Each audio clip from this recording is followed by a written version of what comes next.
चवीच गोकुळ लई भारी। गोकुळ दूध आणि दर्जेदार दुग्ध उत्पादने, चव आहे कोल्हापुरी, गोकुळ लई भारी। आजच्या भागामध्ये तुम्ही पाहिलं असेल की सर्व सदस्यांना त्यांचे कुटुंबीय भेटायला आले होते, तर उद्याच्या भागामध्ये अंकिता हिला भेटायला तिच्या 2 बहिणी आल्या आहेत।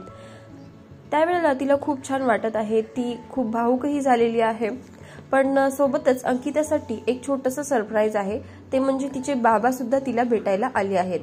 सरप्राईज यासाठी म्हणावं लागेल कारण तिचे बाबा मुंबईला पहिल्यांदाच आले आहेत आणि खास तिला भेटण्यासाठी। त्यामुळे एका मुलीसाठी हा क्षण किती खास असू शकतो याचा तुम्ही विचार करू शकता। त्यामुळे पाहायला विसरू नका big boss Marathi colours TV वरती रात्री 9 वाजता आणि जिओ टीव्ही वरती केव्हाही। सोबतच आमच्या चॅनलला सबस्क्राईब करायला विसरू नका। थँक्यू। ताज्या घडामोडींसाठी आरके न्यूजच्या YouTube चॅनेलला सबस्क्राईब करा आणि बेल आयकॉनला क्लिक करायला विसरू नका।